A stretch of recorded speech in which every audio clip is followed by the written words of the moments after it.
BJP के प्रदेशाध्यक्ष सुभाष बराला चंडीगढ़ में मौजूद हैं, बातचीत करेंगे। बराला साहब, जिस प्रकार से लॉकडाउन 4 शुरू हुआ है, जी 4 और पहले जितने लॉकडाउन रहे उनमें क्या फर्क आपको लगता है और क्या छूट हरियाणा सरकार ने आम लोगों को दी है? देखिए, इसमें बहुत ज़्यादा फर्क तो मैं नहीं कहूँगा,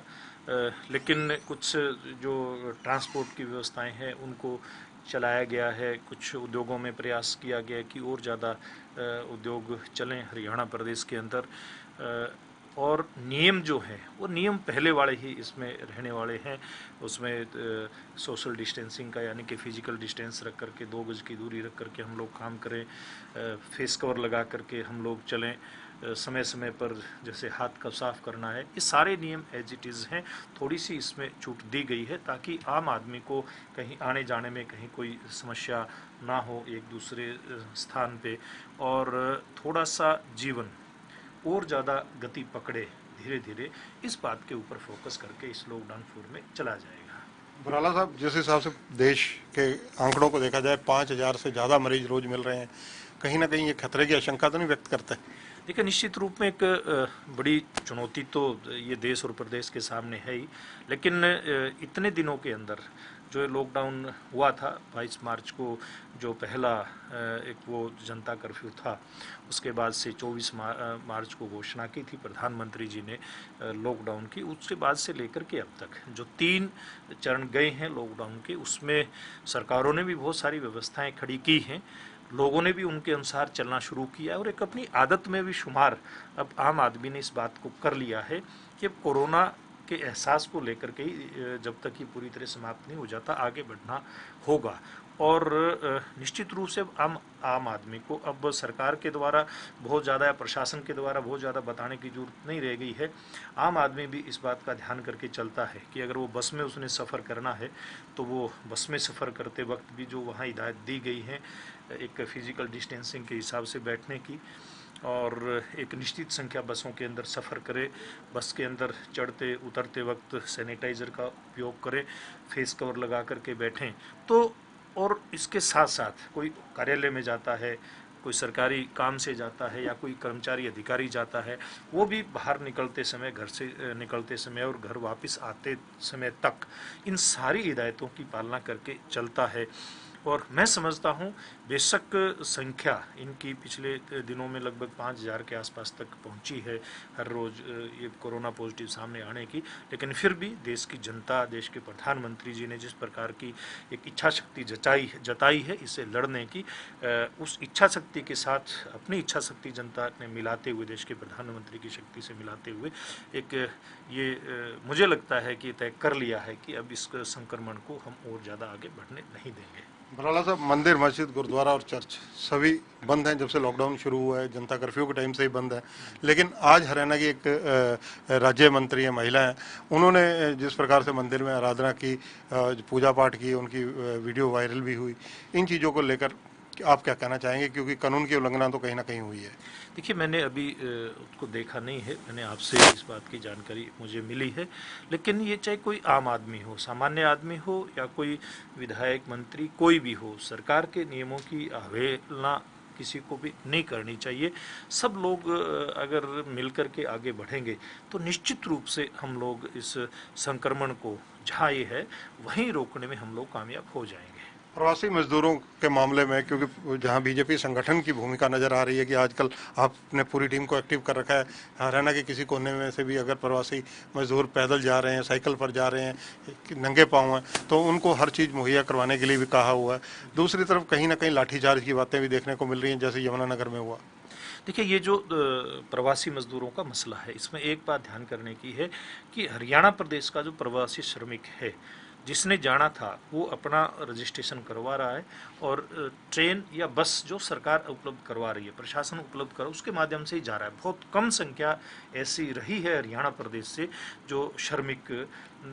बिना प्रशासन की जो योजना है उसके गए होंगे, पैदल या अपने साइकिल के ऊपर गए होंगे। लेकिन एक बड़ी संख्या जो निकल करके आई वो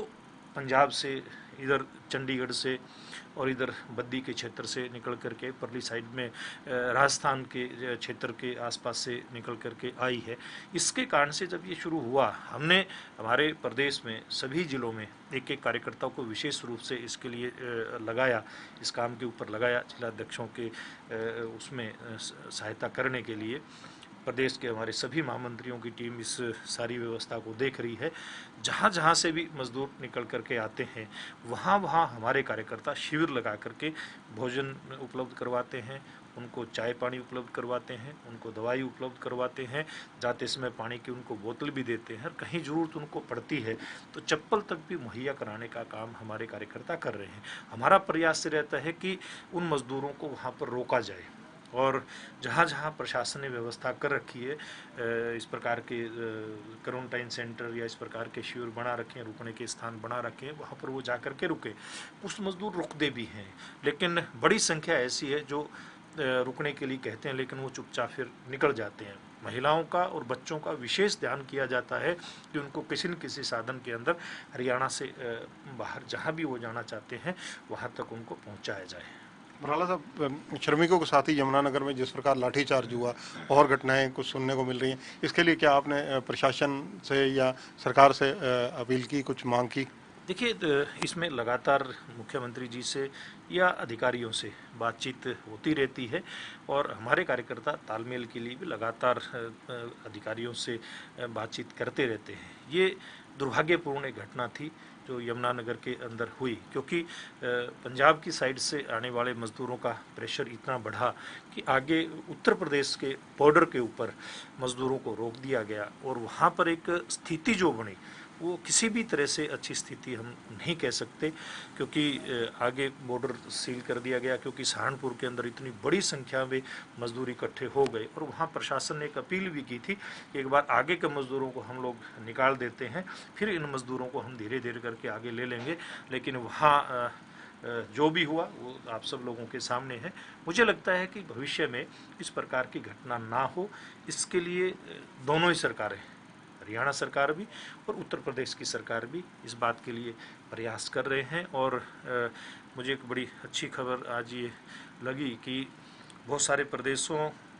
में जिस प्रकार से जो श्रमिक हैं वहाँ पर जिन्होंने जाना है, उनकी व्यवस्थाएं वहाँ की सरकार कर रही हैं, लेकिन जो तालमेल का अभाव जो दिखाई दे रहा था उसको भी ठीक करने के लिए केंद्रीय गृह मंत्रालय ने की बात कही है कि जहाँ से मजदूर जाना चाहते हैं उन प्रदेशों को जितनी ट्रेन चाहिए वो ट्रेन लें, और अगले प्रदेश भी अपनी व्यवस्था उन मजदूरों को रोकने की ओर करें, क्योंकि बड़ी संख्या ऐसी जो प्रवासी मजदूर हैं अब वो जाना चाह रहे हैं, वो रुकना नहीं चाह रहे। एक बार वो घर जा कर के वापस भी मुझे लगता है आने के मूड में दिखाई दे रहे हैं। हरियाणा प्रदेश में भी